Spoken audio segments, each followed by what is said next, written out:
ওরা হলো দুনিয়ার সেরা। যাদের কথা আমরা বলছি, যাদের সঙ্গে আমরা কাজ করছি, তারা হলো দুনিয়ার সেরা। যেগুলো বন্দরে যান তাদের মাথা দেখবে, এটা আমাদের লাভ। একটা লাভ হলো এর পেছনে আমাদের কোনো টাকা পয়সা খরচ লাগছে না। এই হৃৎপিণ্ডের চিকিৎসার দরকার, তাহলে বিদেশি ডাক্তার আনতে হবে তো, উপায় নাই আমাদের। মাঝে মাঝে প্রশ্ন শুনি যে বিদেশিকে দিয়ে দেওয়া হচ্ছে। আপনারা ইন্ডিয়াতে স্বাস্থ্যের জন্য যান না? দলে দলে যান, যখন বন্ধ করে দিয়েছে হাহাকার করতে, কেন যেতে দিচ্ছে না? যেদিকে আমরা এখানে স্বাস্থ্য নাই, স্বাস্থ্যের জন্য শুধু যান। কাগজ উল্টালে দেখা যায় নেতারা সিঙ্গাপুরের চিকিৎসার জন্য যাচ্ছে, ব্যাংককে চিকিৎসার জন্য যাচ্ছে, কিন্তু বন্দর না, না এখানে আর কেউ আসতে পারে না। ভাই আমাদের চিকিৎসা দরকার তো, এই হৃৎপিণ্ডের চিকিৎসার দরকার, তাহলে বিদেশি ডাক্তার আনতে হবে তো, উপায় নাই আমাদের। আমাদেরকে সবচেয়ে সেরা চিকিৎসক এটার পেছনে দিতে হবে, যাতে এই হৃৎপিণ্ড বিরাট আকারে আমাদের বানিয়ে দিতে পারে, কোনো সমস্যা যেন আমাদের না হয় কোনো কাজ। এই হৃৎপিণ্ড ক্রমাগত মজবুত হবে, ক্রমাগত শক্তিশালী হবে, ক্রমাগত বৃহত্তর হবে। সেটার নামই হলো জাতি।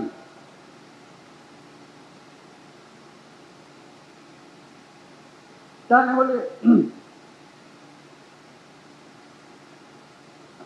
আমাদের সামনে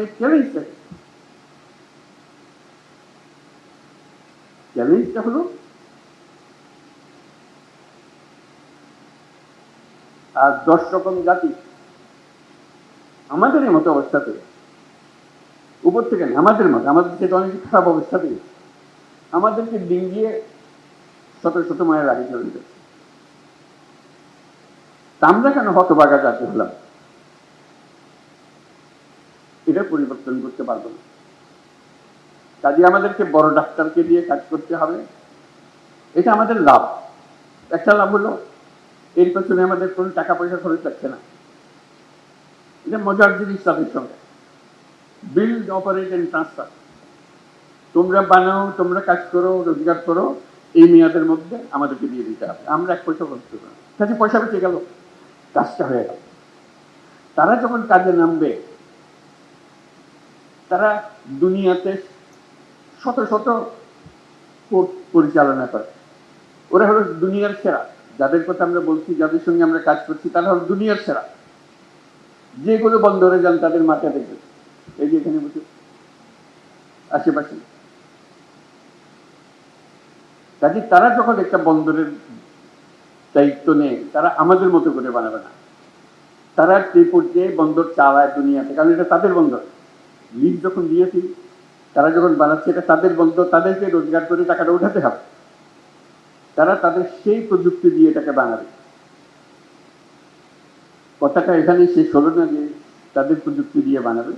তারা আগে যত টার্মিনাল বানিয়েছে, বন্দর বানিয়েছে, যেখানে যেখানে বানিয়েছে, তাদের অভিজ্ঞতা হয়েছে, তাদের সেই সর্বশেষ প্রযুক্তি, সর্বশেষ অভিজ্ঞতা এখানে আনবে।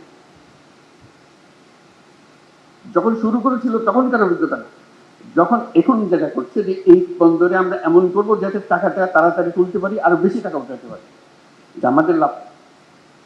তোমরা যন্ত্রটা বানিয়ে দিয়ে গেলে, আমরা এটা চালাবো এখান থেকে, তোমাদের মেয়াদ যখন শেষ হয়ে যাবে। আমাদের টাকা লাগলো না, আমাদের অভিজ্ঞতা লাগলো না, তাদের অভিজ্ঞতা দিয়ে শুরু হলো। আমরা প্রযুক্তির শেষ মাথা থেকে শুরু করলাম, উচ্চতম শীর্ষ থেকে শুরু করলাম, সেটুকু আমরা পেলাম। যখন সবাই হাহা করে, আমাদের আমাদের সব চাকরি চলে গেল, তেমন ওরা যে আসছে, ওরা কি তাদের দেশ থেকে লোকজন নিয়ে আসবে, শ্রমিক নিয়ে আসবে যে চালানোর জন্য? ওরা তো তোমাদের এখান থেকে লোক নিয়ে যায় তাদেরগুলো চালানোর জন্য। কাজে এই কারখানা, এই বন্দর চালাতে হলে আমাদের লোকে চালাবে, এটার থেকে গত্যন্তর নেই। কারণ আমাদের লোকে শিখিয়ে দিলে খুব সহজে সে শিখে ফেলে, তার লাভ, খরচ কম। চিন্তা করো, এক থেকে ইউরোপ থেকে শ্রমিক এনে যদি আমাদের বন্দর চালাইতে হয়, ওই ব্যবসা লাভ করবে। এখানকার মানুষ দিয়ে তাকে চালাতে হবে যদি বন্দর চালাতে হয়। বলছে তারা তো যন্ত্রপাতি এনে ফেলবে, শ্রম লাগবে, ঠিক কথা। কিন্তু বন্দরও তো বড় হবে, ক্যাপাসিটিও বড় হবে। কাজে যেখানে আগে একজন লাগতো, এখন বন্দর বড় হওয়ার ছেলে 5 জন লাগবে। প্রযুক্তি সত্ত্বেও সেটা রয়েছে। আমার দৃষ্টি সেটা না, সেই চুক্তিতে আমি বলি না যে হ্যাঁ চুক্তি। আমি বলি যে যদি 5 বছর লাগে, আজকে কন্ট্রাক্ট দিয়ে দিলাম, শুরু করে দিলাম, 5 বছর লাগবে ওটাকে বন্দর হিসেবে পরিচালনা করতে। ধরলাম 30 সাল, 30, 31, 5 বছর। 5 বছর পরে তারা কাজ শুরু করলো সত্যিকার। এর মধ্যে কাজ শুরু হবে, কিন্তু সত্যিকার ফুল স্পিডে কাজ শুরু করলো। ইতিমধ্যে যারা তাদের সঙ্গে কাজ করলো, আমাদের লোকজন যারা কাজ করলো, তারা কিন্তু অভিজ্ঞ হতে আরম্ভ করেছে। ক্রমে ক্রমে তাদের উপরে ভরসা করবে।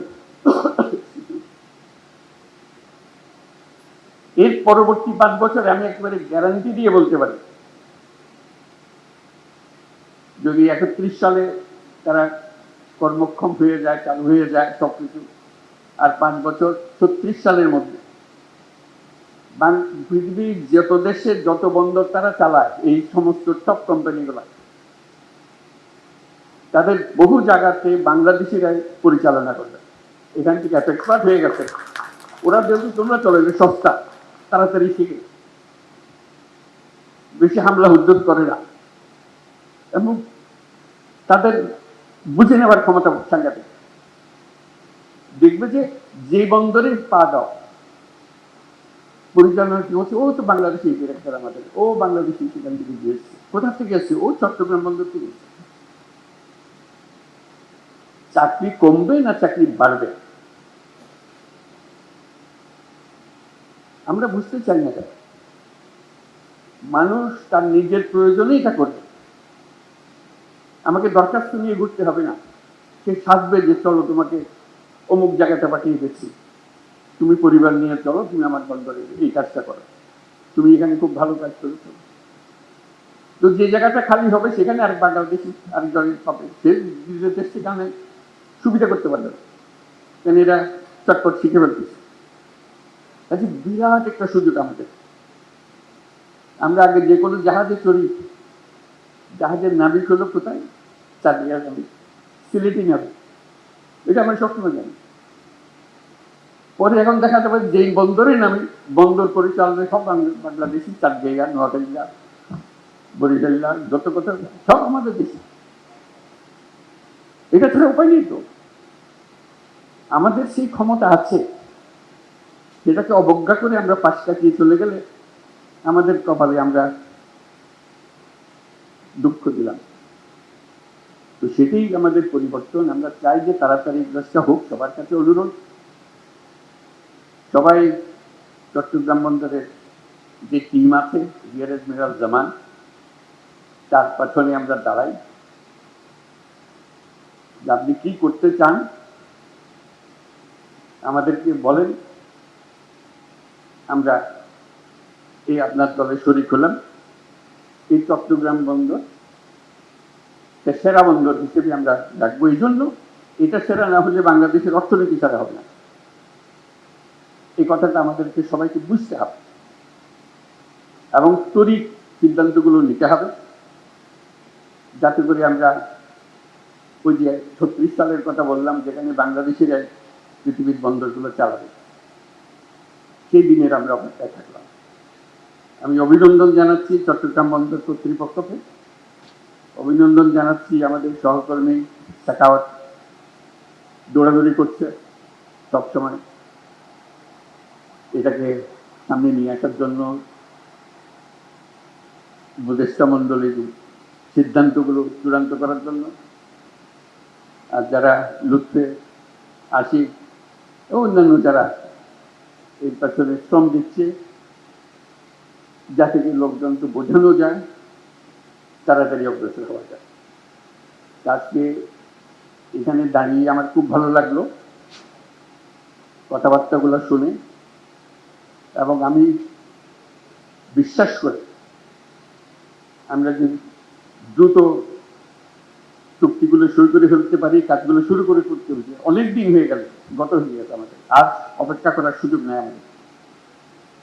যতদিন অপেক্ষা করবো আমাদের এই হৃৎপিণ্ড এত চাপ পড়বে যে একদিন কলাপস করে যাবে, পারবে না, সহ্য করতে পারবে না।